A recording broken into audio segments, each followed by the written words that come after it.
Hi, I'm Gina-R-Farrar, reinvention coach, creator and host of Feminine Roadmap podcast, and leader of this amazing global community of women. If you are approaching midlife or are already in the thick of it, welcome home.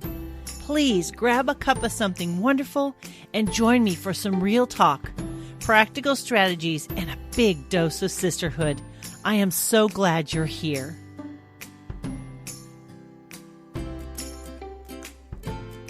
Hello, Feminine Roadmappers. It is Gina here.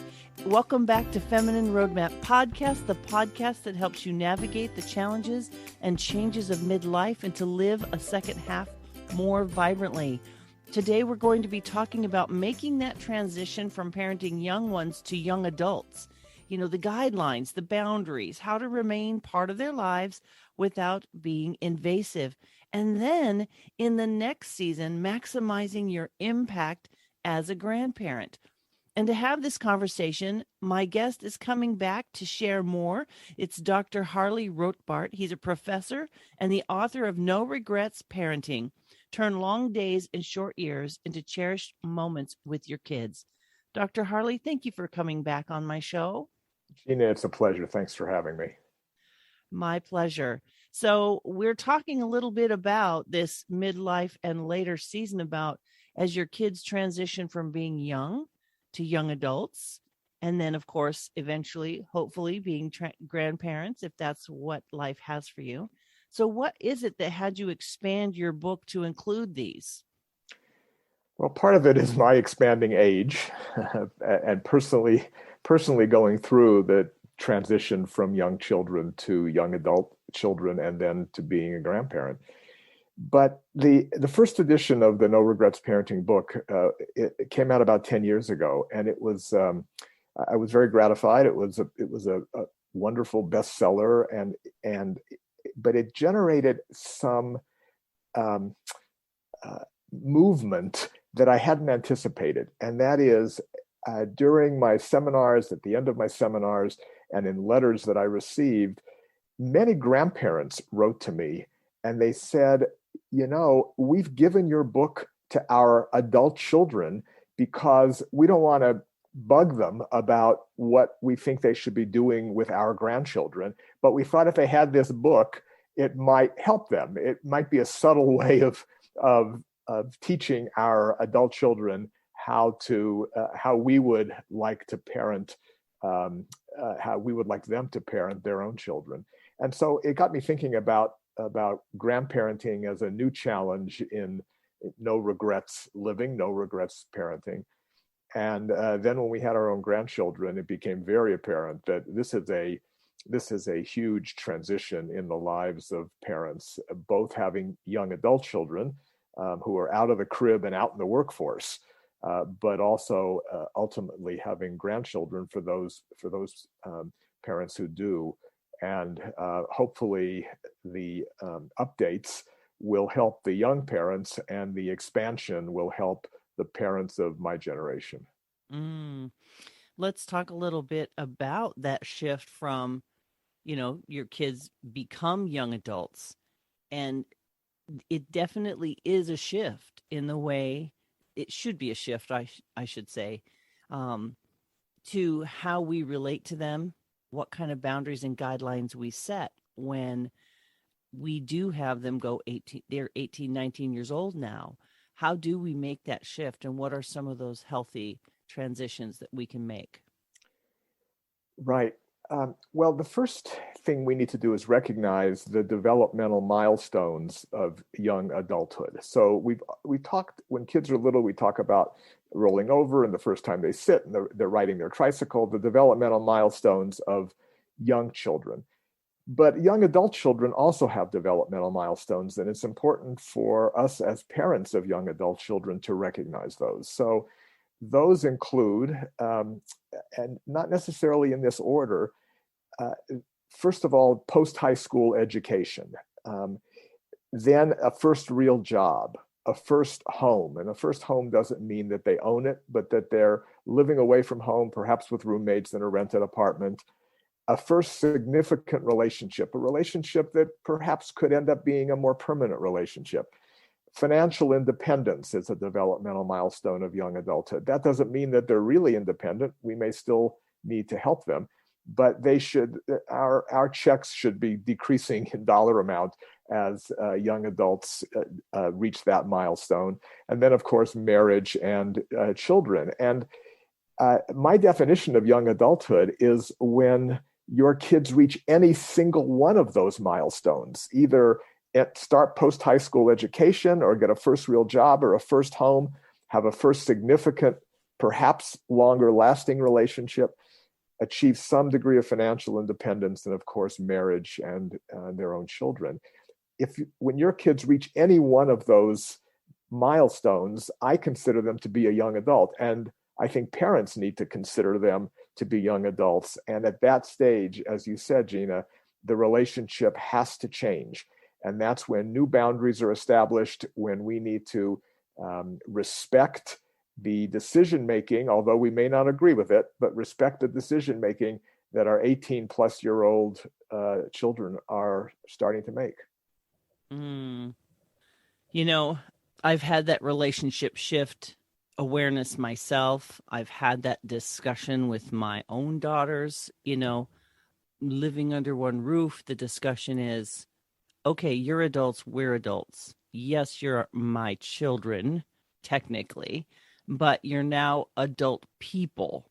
Right. And if I have done what I tried to do well when they were little, exactly, I have to trust that work, if you will, and let them be who they are. And, you know, it's an interesting mindset as parents. I think I remember hearing the phrase, you know, I brought you into this world, I can take you out.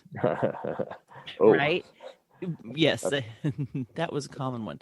So that's harsh. Yeah. It is harsh. But there's that idea that children belong to us in a way that gives us permission to overstep. And I don't happen to agree with that, but I think it is a common mindset that, you know, I gave birth to you and I can tell you what to do with your life. I can tell you what you know, what you should do in your career or whatever. And I think it is hard work to step back and, like I said, trust your work and trust your kids to find their way, because didn't you and I go through that? Of course. It's okay. And the difficulty there, Gina, and I agree with everything you said, the difficulty is that when young kids make mistakes, the consequences are relatively mild. Mm-hmm. But when young adult children, when older kids make mistakes, the consequences can be so much more significant. And our urge to protect, our urge to fix things can overcome us. Not because we brought them into this world and we can take them out, but because we brought them into this world and we love them and we want to shelter and protect them. And it's a delicate balance. The kids have to make mistakes. We had to make mistakes when we were growing up. Young adult kids have to make mistakes. But what I write in the No Regrets Parenting book is what I call my launch list. And that is something that I recommend parents do with their young adult kids around the time of high school graduation. And I provide a template for that of items that I think parents should build upon to discuss, and some may be relevant for certain families and others may not be. But I urge parents to create a list, sort of a graduation speech for their kids about the things that they want their young adult children to be aware of as they go out into the world, either the world of a campus or the world of a workforce, or the world of their own apartment, or the world of the basement of our home. The things that they need to be aware of when they're out with friends, when they're socializing, when they're working.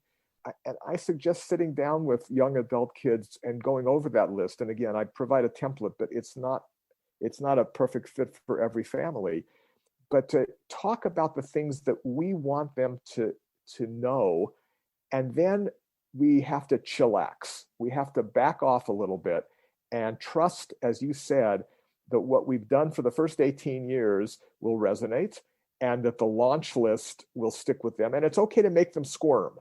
when we talk about sex and drugs, we know they know that. They know it more perhaps than we wish they would know about sex and drugs and alcohol and partying. But we have to say it anyway, and we have to make them squirm, even though they say, Mom, Dad, I get it. I know all that. So you do have to say it again. And then you need to stop saying it. And then you need to sort of let the birds fly out of the nest and hope that everything that you've done for the first 18 years and your launch list, your graduation speech for your kids, resonate with them. Now, something came to mind.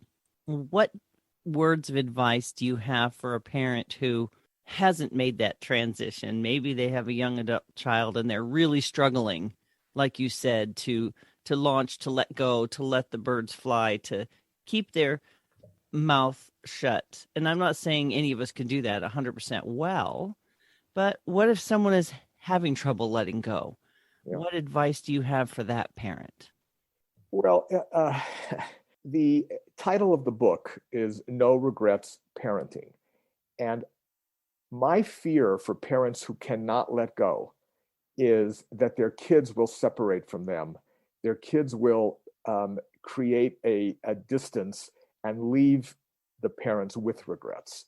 The whole idea of no regrets parenting is to be part of your kids' lives, to have meaningful moments with your kids. And if you overstep, if you are not careful and not respectful and not sensitive to the changes that children go through when they become young adults, you risk losing them and having the regrets that I fear for parents who are in that situation. So it's a warning of sorts that this could turn out badly. Your kids could reject you and reject your advice and distance themselves from you. And that's a hard thing to recover from.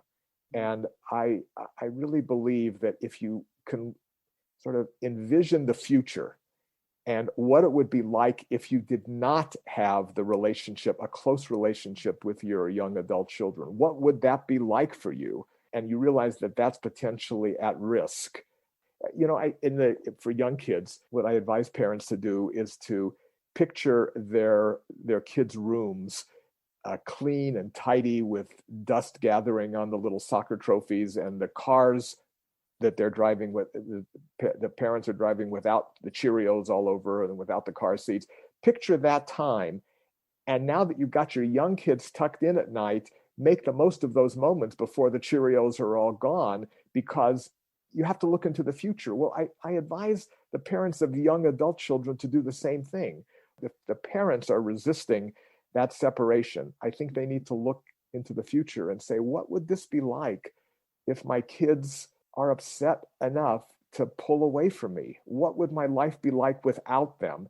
And then I think you realize that the risk of not giving them every single piece of advice every step along the way is a risk worth taking. I know that I can attest to communicating that effort that I'm making.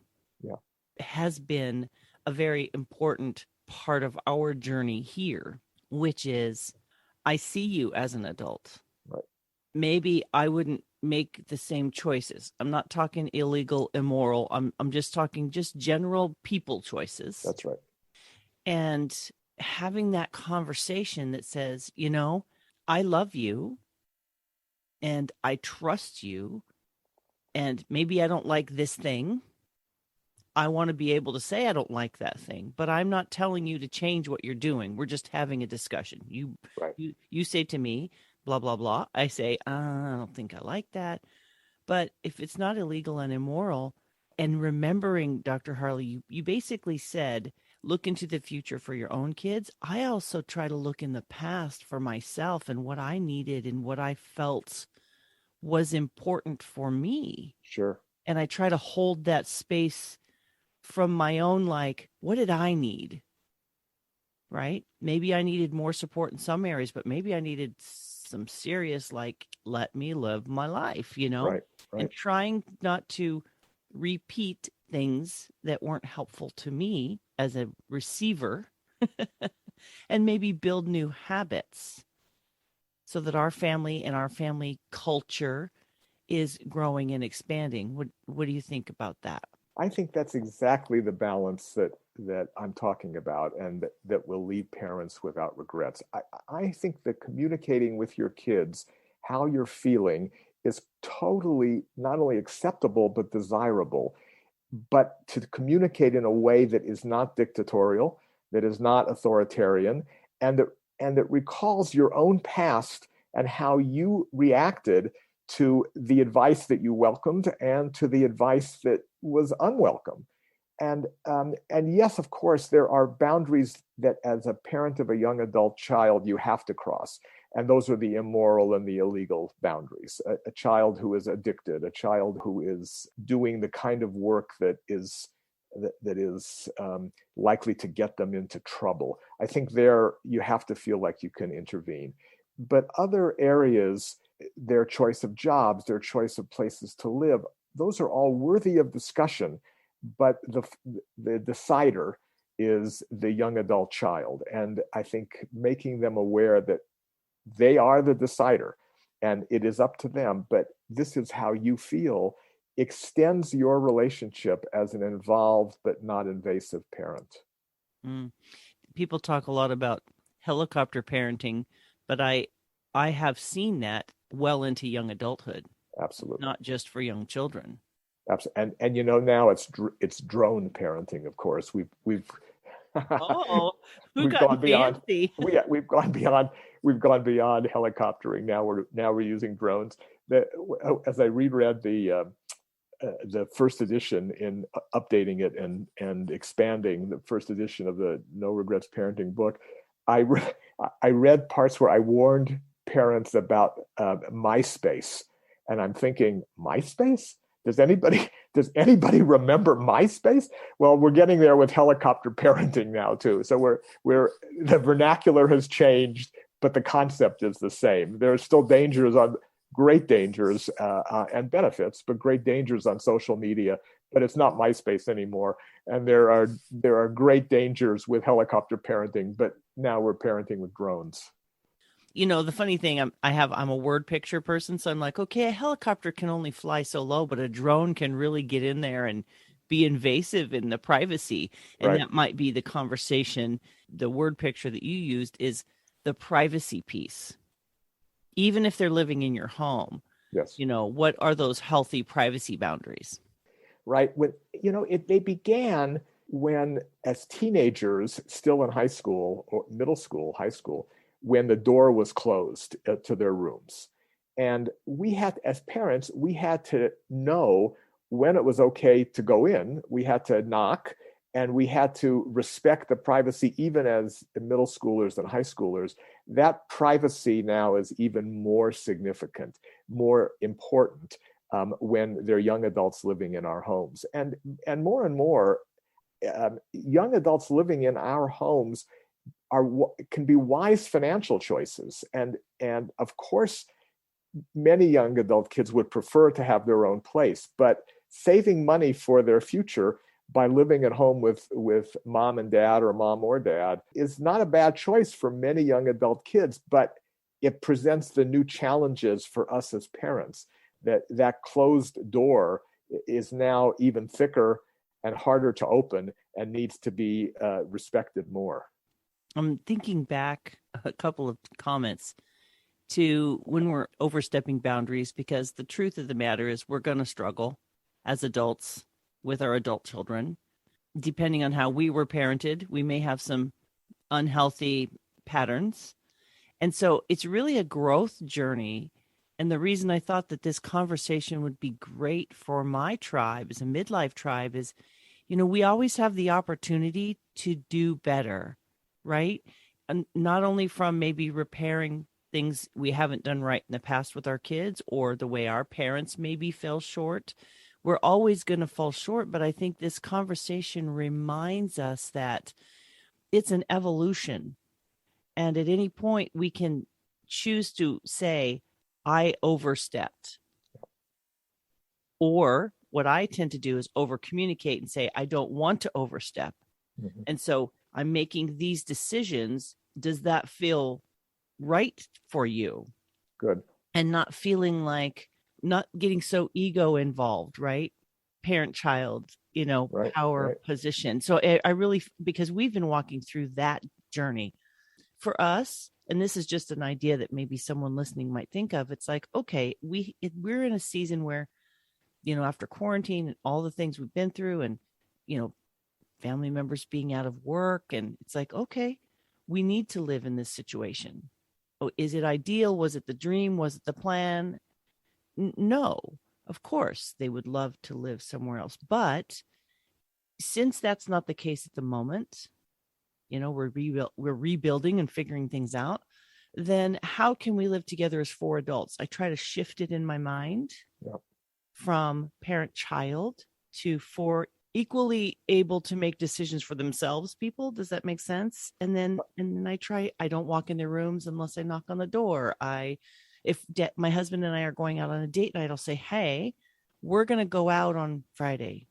We'll be gone. Just want you to know, if you want the Friday night in, get your to-go food, watch your movie, do whatever. We try to share the space because our house isn't that big, but the circumstances have put four of us adults in a situation where how can we all feel welcome in all spaces? And Gina, that is such a perfect description of our time. We are increasingly interacting as, if not co-equals, at least parallel lives with our adult children. There's a chapter in the book called Growing Up with Your Children. Mm-hmm. And that is exactly on point with what you just said. And there's advice for parents of our generation with young adult kids on how best to do that. And they include moving beyond parenting into doing the kinds of interests that we didn't have the time or the energy or the resources to do when our kids were younger. For example, the Feminine Roundup podcast. For example, the No Regrets Parenting book. We are exploring our own older adulthood, midlife adulthood, which gives our kids more space. It gives our kids a greater sense of independence from us because they see that we have lives. We have purpose beyond being a pain in their lives. We have our own purpose, and we come and go, and we have not only date night, but we have work and we have activities and we have hobbies that are independent of our children. And that allows our kids to feel a little bit more co-equal and a little bit less invaded upon. Yeah. And, they really are not us. They aren't. They have pieces of us. Yeah. But, they have their own ideas and desires and ways of seeing things. And I find that there's a richness to that because I can have really fantastic conversations where I get a different perspective. Yeah. And I think if we're going to go back in time to the original book, turning your long days and short years into cherished moments with your kids, I think this kind of conversation starts when they're little. It starts with that, how we relate to our kids, how we view our kids, and how we view our role in their lives. Right. If you will, the power balance shifts, right? Sure. And we have to acknowledge, Gina, as I just inadvertently did about a minute and a half ago, that our own faculties are decreasing. So I misnamed your podcast. I went to Roundup instead of Roadmap, but I do know where I am. I know where I'm sitting. I know my kids' names. I just goofed on the podcast name, but I do know the podcast, and I recognize that the wisdom that I feel I've achieved over the years is also tempered by the fact that I'm not maybe as sharp as I was when I was their age or when I was in my 30s or 40s, and I have to recognize my own limitations. Yeah. And knowing my own limitations, that we are a feminine roadmap and not a feminine roundup, but also that my kids are are no longer young.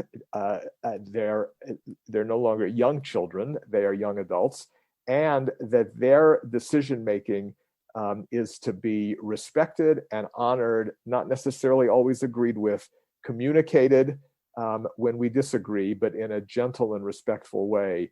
And yes, if there's anything that this pandemic has done, it has reminded us of the importance of proximity, the importance of tolerance, and the importance of understanding the needs of others, because we are in greater contact with others, even though we're separated from them. We are in greater contact with the people who are closest to us, with our family, and I hope that's a positive. I hope we all emerge from this pandemic soon, and we do it in a way that we feel we've grown from it. That's an interesting point. You know, the added pressure of all the changes in the world and in our country, that is another layer of individuals handling that stress differently. That's right. You have your normal stress, and then you have this additional stress, and, you know, navigating. Maybe as a parent, we're going to want to stabilize it and control, right? But what we really need to do is hopefully have open dialogue about all of these things and allow for movement of every person, and being seen and heard as young adults, I think, is really important for them to know, not just you say, but that we as adults, parents, walk out what we say, so that our adult children, that builds another layer of our relationship. That's what I've found. If I trust and I'm not afraid to lose them, you know, like I think that's what people are afraid of, losing their kids. Right. Maybe we don't talk as often. Maybe they do their own thing.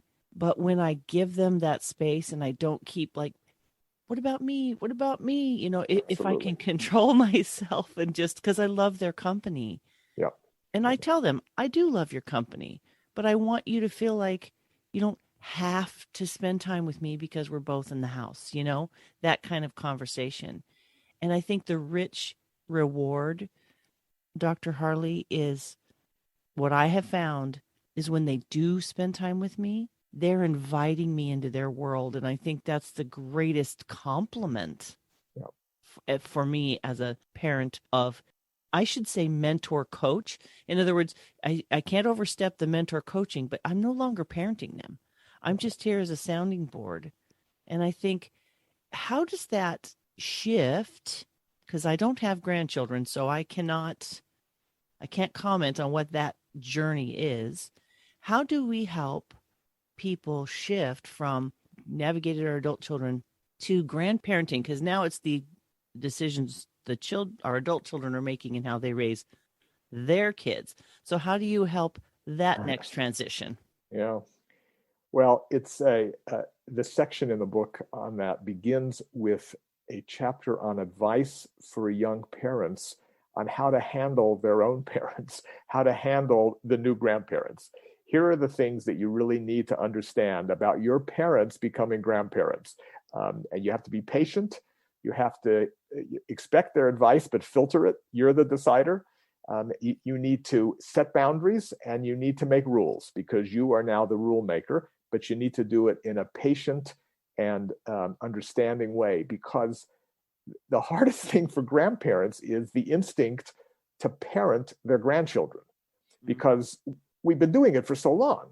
Grandparents parented their children for all those years, and now there's young children there again, and the natural instinct for grandparents is to parent their grandchildren, and you can't. You've had your turn. Now it's your turn to enjoy the children, without the choreography and the chaos that dominated your life when you had your own young children. This is your chance now to step back, to leave the decision-making within bounds, the decision-making to your children. And I say within bounds because there are, again, a few areas where, as grandparents, you need to step up and take a more firm role. For example, your grandchildren's safety. If you see your children making decisions for their own children that are not safe or not healthy, you need to get help probably rather than do something yourself, but you need to find a way to help your children to better parent. But those situations are rare. For the most part, what we disagree with as being grandparents, what we disagree with are the minor decisions, minor in a big picture decisions that our kids are making for their children. And we have to back off on those and just be grateful for the chance to spend time with our grandchildren and to enjoy that time, and then to turn them back to their parents and to say, that was exhausting. I'm not as young as I used to be. That was exhausting. You have wonderful children. Good luck. I'm going to sleep. But aren't a lot more grandparents involved in the parenting now? Culturally, is that something that's becoming more common? Yeah, what goes around comes around. So when all of us, with all of us having heritage back in Europe, some generations ago, that was the norm. The norm was that families, multi-generational families, lived together or certainly lived within walking distance of each other. And we moved away from that significantly in recent generations, but we are moving back, and the pandemic has actually contributed to that too. In some unfortunate family situations, grandparents actually become the parents. I mean, in difficult family situations, there are grandparents who have to step up to resume their primary parenting role. But even in better family situations, I think that expanding the nuclear family has become more common. But it comes with hazards. And just as I said before, the risk to parents of distancing themselves from their adult children because they've crossed boundaries, that risk is even greater by crossing boundaries with grandchildren. So that if you, as a grandparent, don't respect the decision-making and the boundaries that you need to have, the rules that your kids set. I mean, I can think of a number of examples that grandparents have told me where they would take their grandchildren on outings without the parents knowing about it. That's a no-no. Or where grandparents would post pictures of their grandchildren on social media without the parents' permission. That's a no-no. Grandparents who think their kids' hair is too long and they take the grandkids for a haircut without the parents' permission. I mean, those are all completely unacceptable boundaries that have been crossed. And so the risk of our becoming closer with generations, the older generation, the previous generation, there are risks to doing that because it's not our turn. We had our turn. Mm. You're bringing back childhood memories. I don't remember them, but my mom was single from about the time I was 5.5 or 6, and we moved a lot. She worked hard, but sometimes we needed help, so we would move back to my grandparents' house. So I lived what you're talking about, but there was a village, so I had a couple of aunts. I would spend Christmas vacation with one, I would spend Easter vacation with the other, probably to give my grandparents a break because my mom worked, obviously, as a single mom. And so I do remember my mom saying, one of her sisters got my ears pierced without asking her, and my mom had said she didn't want my ears pierced. And another time someone cut my hair without it's literally these things happened in my life. And of course, as a child, you don't know what these adults are doing. You think everything's okay because you think all the adults are in on it. And I do remember the struggle of, and this might be helpful, the idea who raised Gina became a bit of a competition or a disagreement because there were hands in the pot because of my situation of being an only child of a single mom, and we moved quite a bit. And so the ego got involved. And then it's like, well, we raised you, or they raised you, or, and they took kind of like the power away from my mom. And of course, I was a child. I can neither confirm nor deny the percentages of investment, but I think people who step in, this is where I'm going with this. I think there's a graciousness that should be involved if you find yourself in the situation of contributing as a grandparent to protect against that ego. I think there must be a healthier way for families to work together if that's what the situation requires. And so my encouragement, piggybacking on what you're talking about, grandparents not crossing boundaries, I think it can be done in that, like you said, multifamily way, because that's how I was raised. Right. But it wasn't necessarily done well in the attitudes and minds. People wanted ownership of who did what. I think maybe that needs to be brought to light so that people can be more less, is it self-centered? I don't know what the word is, but like needing the credit. Maybe that's what it is. Yeah. Gina, you just really summarized the concept of families are complicated.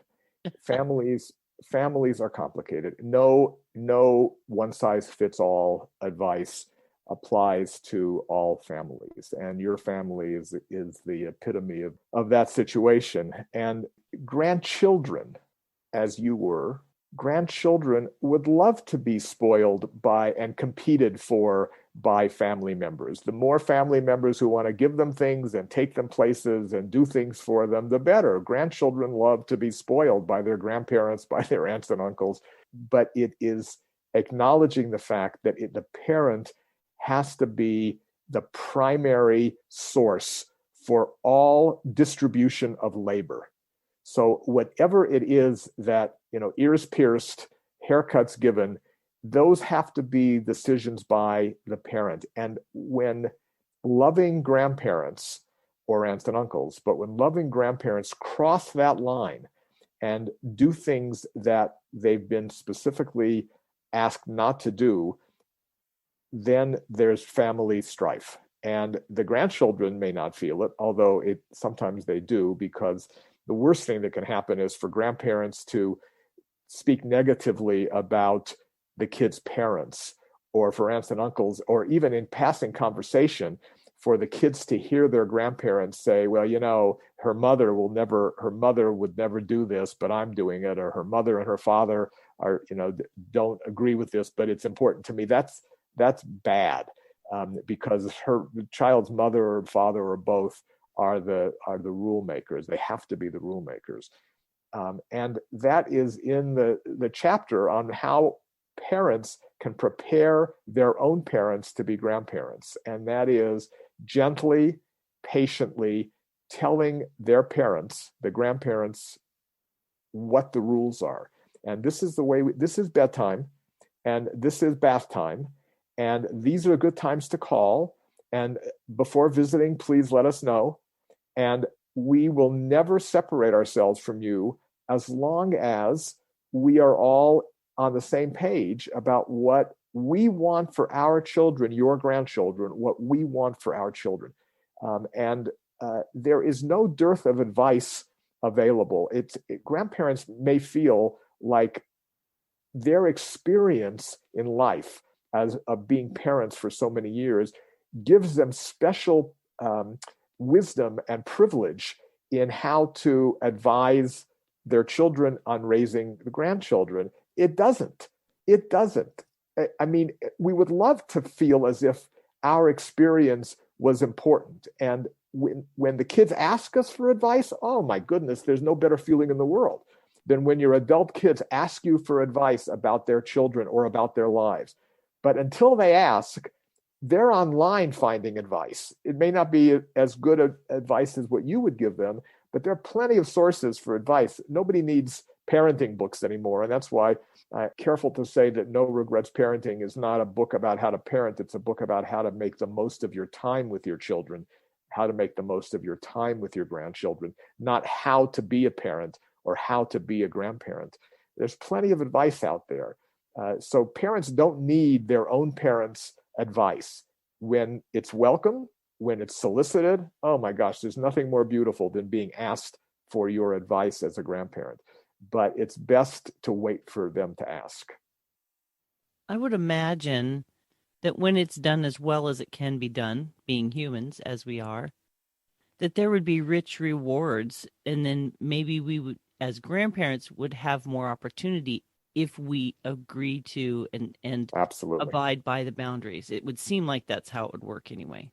That's exactly right. And that's really the hidden meaning, it's not so hidden, of no regrets. And that is that the more invasive, the more intrusive, the less we respect boundaries, the greater the regrets will be, because we will separate. We will be distanced. Our children will distance themselves from us, and they will distance our grandchildren from us. And the rewards of respecting those rules and respecting those boundaries are fantastic, because the kids know they can come to you when they need.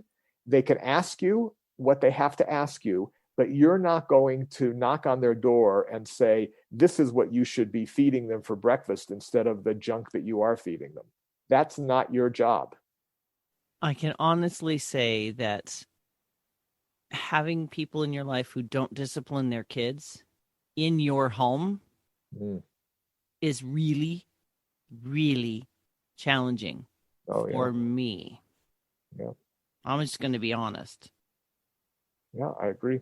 Disrespect, disobedience. I about come out of my skin. Seriously, Dr. Harley, I cannot keep my mouth shut. And I don't have grandkids, so I'm not talking about grandchildren. So, but that is hard stuff, because we do have ideas about what respect looks like, what obedience looks like, what's okay, Absolutely. what's not okay. Yeah, I feel the same way, but I know the trouble that we get into when we make our feelings known, either to the parents of our grandchildren or to the neighbors who are visiting with unruly kids. It is, frankly, none of our business. And it's hard to swallow. It's a hard pill to swallow. I agree with you. It's a painful thing to watch. But you're right. I mean, you're right. I'm not arguing with you. I'm just, man, that's tough. Yep. And if the grandchildren are living in the home like I was with my grandparents, that must be, from this perspective looking back, that must have been really hard. Yeah. And the perspective that you now have of what your grandparents went through and what your mom went through in creating that balance, that's a very important perspective for your listeners to hear, because many of your listeners may not have had the kind of intimate relationship with their grandparents that you had, nor may they have been confronted by the challenges and the boundary drawing that your grandparents and your mom went through. And for those listeners who are confronted by those challenges, it's a very important perspective for them to understand that it's not easy to be a grandparent raising or helping to raise grandchildren while respecting the primacy of the parent's role. And that's a very important perspective. And I think your appreciation of what your grandparents went through, even if it's only realized now as an adult, your appreciation of what your grandparents went through is a very important perspective for your audience to appreciate. Mm-hmm. Our humanity is our challenge, Dr. Harley, our own personal humanity and the things that we want. And as we wrap up our time, I just kind of wanted to make a point that I think at the core of this, it's really a lot of times back to the ego, us wanting things to be a certain way, not necessarily for negative reasons, right? I mean, these can be good intentions. Of course. I hear you still saying that even the good intentions don't give us permission. Right. And that's that expression that the road to hell is paved with good intentions. And we have to be conscious of the fact that just because we mean well doesn't mean that we're doing well by our children. And if we're going to emerge from parenthood and emerge from grandparenthood with no regrets, and that's the goal, we have to do it in a way that doesn't cause our children to distance themselves from us, that allows us, when our children are young, to turn minutes into moments, and allows us, when our children are older, to maintain their relationship with us in a loving but boundaried way. With the expression that the bumper sticker that I use in the book is that even though our love for our children is boundless, we have to have boundaries. So true. So if you needed to anchor this in with 3 key points, what would you want people to really take away from this conversation, Dr. Harley? Well, first of all, that every minute with young children is precious, and there are ways, hundreds of ways outlined in the book of how to turn those precious minutes into memorable moments. That would be 1. 2, when our children, who we have so carefully nurtured and respected, become young adults, we have to recognize the transition to young adulthood, and we have to grow with our children so that we don't grow apart from our children and they don't grow apart from us. And the third is that if we're blessed to have grandchildren, we need to recognize that it is a blessing and it's not a right, and that we need the right to parenting remain with the parents, with our adult children. And we are hopeful to be able to be grandparents in a way that was different than the way we parented, but still as loving and meaningful for us. That's awesome. We hit all 3 options. The young children, which some people in my age group still have fairly young children, which is crazy. They started early, so I'm like, I can't even imagine. Oh gosh. But I want to thank you so much, Dr. Harley, for being on the show today. How can people get a hold of you? Gina, if they go to www.noregretsparenting.com, noregretsparenting.com, it immediately forwards to my website, and there's a contact sheet, and I am happy to give seminars, to respond to emails. The first edition of the book generated literally hundreds of emails and contacts, one of which is reprinted at the back of the book as an epilogue, my favorite email of all that I think readers will enjoy. But I respond to emails and I welcome them. Awesome.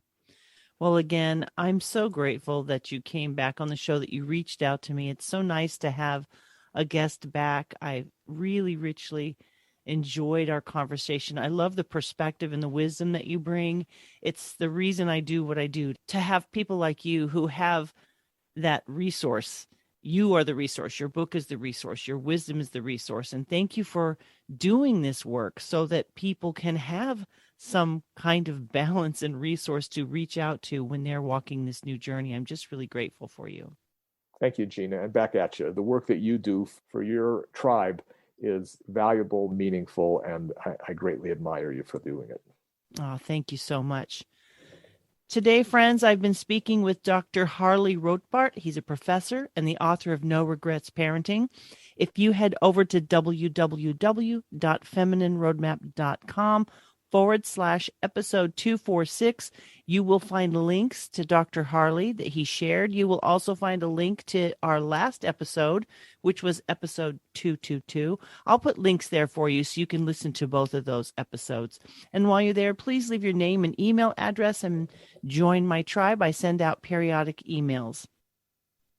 Friends, whatever stage you find yourself in, whether you still have young ones at home or you're in the launching stage or you're now in the grandparenting stage, you know, these are wise words, and there's help out there to help us do better and be better and find joy in the process. I think removing the fear, finding the joy, and walking in partnership with our adult children, and if they have children, their children, that is such a gift. And we need to trust the journey, enjoy it. You know, it does go fast.